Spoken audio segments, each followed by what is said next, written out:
Alright, so I wanted to give you guys my thoughts on some recent news. First things first, let me just say I do apologize if my voice sounds like shit or if you hear me sniffling or coughing throughout the video. I am getting sick again, unfortunately. Winter is just, it's kicking my ass. I can't wait till spring because it's been like 3 or 4 times that I've been sick this past season. So yeah, anyways, what you're seeing right now is going to be my pre-orders at GameStop for launch day for the Nintendo Switch, which is in 13 days, as you can see as of this video. As you can see, a lot of it's paid in full. So yes, we got 1-2 Switch. I do get the dual pack of the gray Joy-Cons. The charging dock, which was technically supposed to be the charging grip, but I messed up, so hopefully I can still get a charging grip on day one, because the one that comes with the system is not a charger. The Pro Controller, the actual console itself, the neon one. I got the Zelda earbuds, Super Bomberman R, Breath of the Wild Special Edition. I wish that was the Master Edition, but here's hoping I might be able to get one on launch day. And all the amiibo. Now, check with your local retailers. Check, especially Best Buy and GameStop, because a lot of them are doing midnight launches. I know my GameStop is doing a midnight launch, so this is everything you can expect from me on day one. I will be unboxing all of this. It may or may not have others with me. We shall see, but I am so excited. Definitely check with your local Best Buy, check with your local GameStop, see if they're doing midnights, and if there's a Meijer in your state or in your area, check with them too. Actually, you don't really need to check with them because they're open 24 hours, so you should be able to just walk in there at midnight and get them. But yeah, and also what I want to show off is other games I pre-ordered that come out post-launch. Like we got Has-Been Heroes, we got Mario Kart 8 Deluxe, both are in March and April respectively. Redout and ARMS, both coming in the spring. Splatoon 2 and Super Mario Odyssey, which are in the summer and the holiday season respectively. So I don't have those paid off yet, but I have them pre-ordered down. As you can see, I will be getting all those day one throughout the year, unboxing all those for you guys, and I will be playing them and be loving them. I do plan to support the system for its entire life. As you can see, I have many games pre-ordered, and it doesn't even account the other games that are going to be digital only, like Snipper Clips, like Fast RMX, things like that. It doesn't count other games that are going to come out that I haven't pre-ordered that I do plan on getting, like Fire Emblem Warriors and Xenoblade 2. So yeah, there's lots of stuff coming. I just wanted to basically show you guys that. Anyways, let's go to something else real quick. This right here that you're looking at is the single Kingdom Hearts 3 screenshot that Nomura just revealed, and he revealed it. It was sometime today, alongside some Final Fantasy VII Remake screenshots. It was 2 of those and 1 of Kingdom Hearts 3. I'm not really going to talk much about the Final Fantasy VII one because I'm just not a Final Fantasy VII fan, so you're not going to really see that covered here on this channel. But Kingdom Hearts, I've always been a big Kingdom Hearts fan, but the way Square Enix is handling Kingdom Hearts 3 is just mind-boggling, and at this point, I'm losing excitement for the game. It's like every 6 months we might get a screenshot, and that's it. And there's other people on YouTube, on video game forums, and Twitter, and other places that will go ballistic over a single screenshot and analyze it, and they'll get so hyped. Me, it's like, the game was revealed back in 2013. The game's been hinted at since after Kingdom Hearts 2 came out. So you're riding off of a decade of hype, pretty much, and we still aren't anywhere near the game's release date. I mean, what's going on? Why are we getting ports of the other games over and over again throughout the past couple of years, As you guys know, I did not buy Kingdom Hearts 2.8. If I did, you would have seen an unboxing for it. I do planning on getting it down the road, maybe when it drops in price. The reason I didn't buy it is because, first off, I've been saving up for the Switch and other games, and I did not believe in paying $60 for a glorified 3-hour demo of Kingdom Hearts 3, because that is what 0.2 is. Yes, it has some extra story elements, but nothing too significant. And I did not feel like paying $60 for that, for a very lazy upscaled version of Kingdom Hearts 3D, and for a movie from the mobile game that really doesn't have anything to do with what's going to be going on in Kingdom Hearts 3 anyways. I've read about the story for all of it, so I just don't feel it was worth the $60 when the other collections gave you 2 full games completely like remastered, which was great, and actually good cutscene movies that mattered in the long run. So, and those were $40. So I guess that's where I'm at. The screenshot, I mean, the game looks good. I mean, it's always looked good. I mean, the graphics look like they're getting better, but I mean, Kingdom Hearts has never been about graphics, you know? It's just, so it's like, I don't really care about all that. I want to see some trailers. I want to see a release window. Like, I know not a date. I'm not going to be one of those people like, oh, we got to get a release date now, right now. It's like, I'm more forgiving than that. But we need to hear about the actual progress. Not just, oh, it's still a way to go. Like, at this point, it's getting unacceptable. I want to play Kingdom Hearts 3. So, yeah. Anyways, going back to the Switch stuff. Switch eShop purchases will be tied to user account. As you can see here on IGN. A lot of people are going ballistic over this. Like, they're going, like, a lot of people are, like, jumping over the moon going, oh, finally, it's in a regular account system. Yeah. The thing about it is, what this is pertaining to is if you buy an actual digital game, it's going to be tied to the actual user account instead of the system. Now, here's the thing. The last time anything was tied to the actual system itself, when it comes to digital games, digital purchases, was in the early days of the 3DS. Early days of the 3DS. Ever since the 3DS has been updated to work with Nintendo Network IDs, as well as the Wii U itself, a lot of people don't realize your digital purchases were not tied to the game console. They were tied to the accounts. They've always been tied to the Nintendo Network IDs for a couple years now. The problem is that the Nintendo Network IDs have been tied to the system. I think that's where the confusion comes from.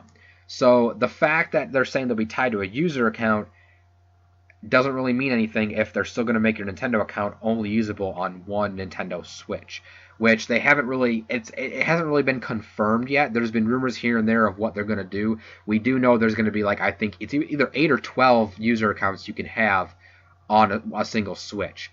But basically, if they let you take your Nintendo account and basically use it on any Switch system, then that's basically it. You know, then you can take your games, you know, with you to a different system. If you trade in and then buy another Switch a year later, you'll be able to download all your games again.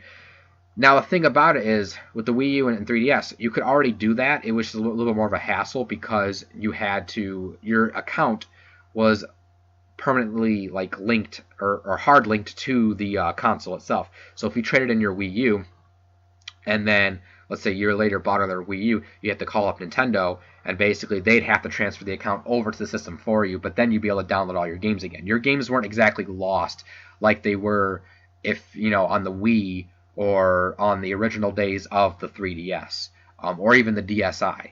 So I think that's where the confusion comes from. I mean, I'm excited, yes, but the thing is, I won't be too excited until they announce cross-buy. I want to be able to buy one copy of Super Mario Bros. For Virtual Console and be able to play it on all my systems. I want to be able to play it on the Switch. I want to be able to play it on my 3DS. I want to be able to play it on the 3DS successor. I want to be able to play it on the Switch's successor without having to pay $4.99 every single time. That's when I'll be excited. So, yep. The last thing I want to talk about is this. This is, okay, I'm not going to link to the video because I don't want Nintendo flagging me for good reason. But the past couple of days, you guys have probably seen it. I have not talked much about it.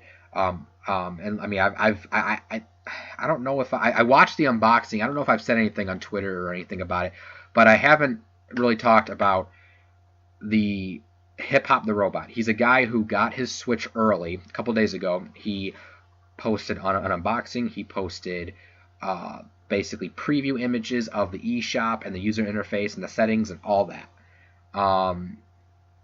Basically what happened was he claimed he ordered it from a retailer and they shipped it early to him. And now his story has changed a couple of times where now he's saying the retailer was a secondhand store. Then he's saying that the retailer supposedly wasn't a retailer, that it was a guy or someone he knew who bought it from a retailer or something. Long story short, if you go over to NeoGAF, which is what I'm showing right here, the actual Switch was stolen. Whether he stole it or whether someone else stole it or whether it was the retailer, so we don't exactly know. He's being very dodgy about it. But the fact of the matter is, Nintendo basically contacted him, told him they needed the Switch back, and they took it from him and without reimbursing him. And this is making a lot of people angry. And especially like NeoGaf, like they've exploded. I'm not going to show the top. You can go ahead over there and look over there. Let me be clear about something. NeoGaf is, there is a base of people there that don't really like Nintendo. Nintendo has its its fans on certain websites, but NeoGaf does have a lot of Nintendo haters. I don't have an account on any of these sites. I don't have an account on NeoGaf, on IGN, on Reddit, on anything. All I do is I look around and see what people are saying. So let me be clear on that right now. I just keep up on the news. Basically with NeoGaf, it's very confusing because a lot of people there seem to hate Nintendo, but they were back when Iwata died, and this is a very random time to bring that up, but when Iwata died, NeoGaf was one of the places that really mourned him more than other places. There was entire threads just dedicated to tributes. So it's kind of strange. I don't quite understand NeoGaf half the time, but there is a lot of rage over this. But you gotta understand. And again, like I said, I'm not gonna link to the video of him unboxing. I'm not gonna show it. I'm not gonna show anything that had pertained to that because I don't want Nintendo flagging me. Why? Because I respect Nintendo and I respect their legal wishes. The Nintendo Switch, we buy it, yes, but it is their product. They own the copyright. They own the product. They own the hardware, the software, everything. It's their property. When we buy a product, yes, that particular product, that copy of the product is ours, but the actual trademark and copyright and the actual way the product can be used commercially is not ours. It is Nintendo's. It's like that for any company, and people don't realize that. Let me put it this way. There's several videos of mine that I monetize and several videos I don't. Why is that? Because some of them have gameplay in them. And I can't monetize them because Nintendo claims them. They don't flag my videos though. They just claim them, so I can't monetize it. I've never once complained about that. Why? Because I understand the legal laws as their content, and they have a right to how they want their content to be used. And I understand not making money off of someone else's product. The thing with the Switch being stolen is people are saying Nintendo needs to reimburse him. They may reimburse him later on down the line. But the thing about it is we have 13 days till the system comes out. The system's not out yet. They're not going to give him a free Switch right now before anyone else because he happened to come across a stolen one, or maybe he stole it himself. We don't know the full story. We don't know who he was working with, who he bought it off of. And the fact of the matter is he gave it to someone who wasn't exactly a regulated marketer that was able to sell the Nintendo Switch. Why would they reimburse him that money? You know what I'm saying? So I think people need to chill out about this because it's one guy that you don't know and you don't know the full story, and you're saying, screw Nintendo, they're the devil, or they stole from the guy when he clearly has a stolen product. Whether he knew about it or not, the fact of the matter is it was a stolen product. A lot of times if there's products that are stolen, and there was any sort of legalization of that product involved, any sort of illegal monetization as well, the police can confiscate a product, and by law they don't have to reimburse you because they didn't originally get the money to begin with. So that's just how it works. I'm not going to be like boycott, cancel my pre-order, not play Zelda just because some random guy on the internet that I don't know happened to somehow shadily get one and post a bunch of videos on YouTube, get famous, and then now he's got it taken from him. I'm not going to be too upset about that. So that's just my opinion on the whole thing. Let me know what you guys think. Post some comments below, and as always, I will catch you guys later. So I was actually going to upload this video, and then I saw this and just had to add it on at the end. So there you go. Nintendo confirms an unspecified retailer had employees that stole and were illegally reselling Switch units. Say what you will, but if they're going against actual laws, if they're going against what the retailer and what the distributor wants, then they deserve to have, yeah, their jobs terminated as they are. And that is a criminal offense. So there's no way of defending that other than you just using it as an excuse to hate Nintendo for no real reason. So you steal, you get caught, you pay the price. It has nothing to do with video games. It has nothing to do with entertainment. It has nothing to do with anything. That's just basic, criminal activity 101. You steal, you pay the price. So, yeah. I will catch you guys later.